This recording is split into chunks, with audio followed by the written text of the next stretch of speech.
In the next couple of days, the WNBA players are going to decide if they want to go on strike. And if they decide to go on strike, apparently that could be the end of the WNBA. The WNBA cannot come back from it. The basketball world was misled for nearly a whole year. It was allegedly the pinnacle of women's basketball. Record-breaking expansion, an unstoppable ascent, and a sport at last prepared to contend with the men's league were all featured in headlines. Everyone continued to promote the same story. We had all been waiting for this moment. However, everything was destroyed in front of everyone as reality arrived. Just 107,000 viewers watched Unrivaled second season on TNT. In contrast, the first episode of the previous season attracted 313,000 viewers.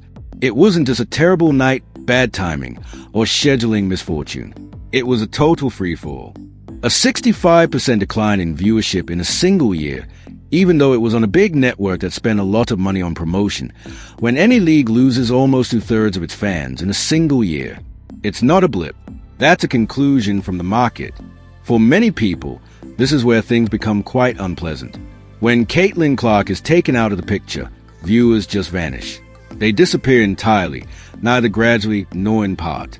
The numbers don't lie, and they don't give a damn about good intentions, politics, or sentiments. This has nothing to do with prejudice or negativity. This data is unvarnished and self-evident. Everyone was duped last year by the illusion provided by Clark's presence. Media organizations persuaded themselves that the entire sport had reached a level playing field. They believed that fans were finally craving the goods and that new superstars had arisen.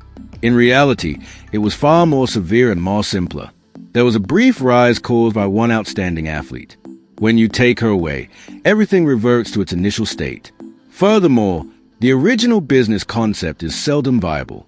The goal of Unrivaled was to demonstrate the sport's depth beyond a single player, that fans were committed to the game itself rather than a single exceptional player, and that they would attend events under several aliases. Rather, it showed the exact opposite. Players like Paige Beckers were heavily gambled on by the league, which promoted her as the next great thing in the sport. According to reports, she received about $348,000 for her participation. The reward, the same 17,000 viewers. That's hardly the emergence of star power. That is a real-time collapse of a marketing strategy. The stats get quite awful when you consider this as a pure business proposition.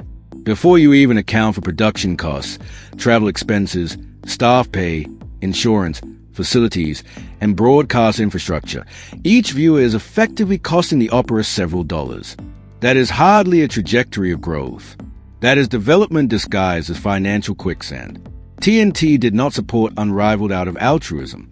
They accepted the myth that women's basketball was now ready for prime time.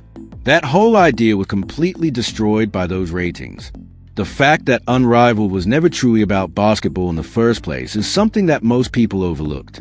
It had to do with generating leverage.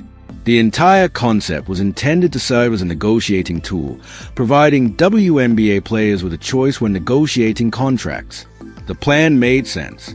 Players could demand better revenue sharing, stronger protection, and larger wages if they had other options. It looked fantastic on paper.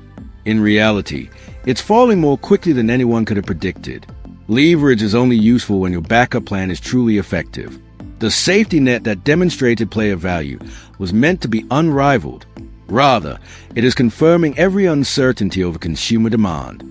Their negotiation position is weakened with every unsatisfactory telecast. Owners gain confidence with each unsuccessful rating. Recall how openly WNBA players discussed striking a few weeks ago?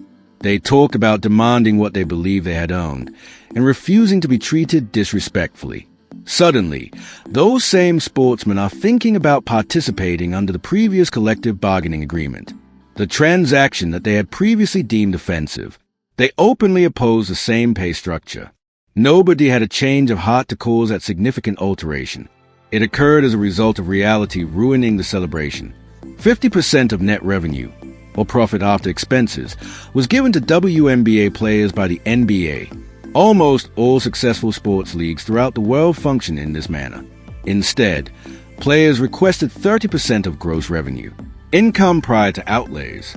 The league would lose an estimated $700 million under their plan, not gradually, but right away. Just that number demonstrates how detached the demands had gotten from fundamental economics. This negotiation was not strategic. This was entitlement driven by the wholly untrue notion that mainstream popularity had now come. Without showing any mercy, the market just corrected that belief. Ratings are not negotiable. Advertisers never make concessions. Storylines don't matter to investors. All that matters to them is attention that results in real money. On the largest platform it will ever be given, Unrivaled utterly failed that test. The power dynamics become quite evident if the next season proceeds on the previous arrangement. Although owners now have all the cards, players still have the legal right to strike. There is no pressure to compromise, no hurry to negotiate, and no fear of complete collapse. The product is already having trouble attracting customers. Let the players move and observe what transpires. That experiment was already conducted by Unrivaled, and the outcomes were disastrous. The unpleasant reality that no one wants to talk about is that the WNBA is not financially viable. It endures because the NBA consistently reimburses its losses. Billionaire owners have been using red ink for long-term brand positioning, community goodwill, and public relations for decades. However, there are breaking points in charity as well. Patience quickly fades when workers deliver less while demanding more.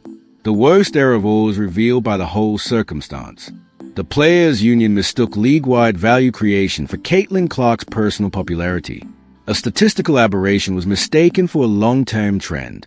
An ecosystem cannot be elevated by a single generational talent, particularly when that environment exhibits animosity rather than growing around the asset.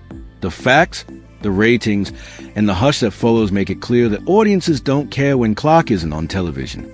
Reality doesn't compromise, negotiate, or yield to desires. It just shows itself emotionlessly.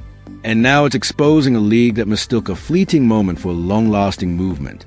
The next event won't be spectacular or explosive. It will be far worse than that. It will be extremely embarrassing, quiet, and predictable. Players have two options.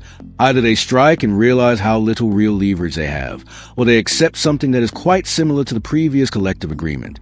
There isn't a third choice out there. Those ratings have already demolished the illusion that ownership will panic and give up. When your opponent has demonstrated their inability to draw viewers, you don't engage in frantic negotiations.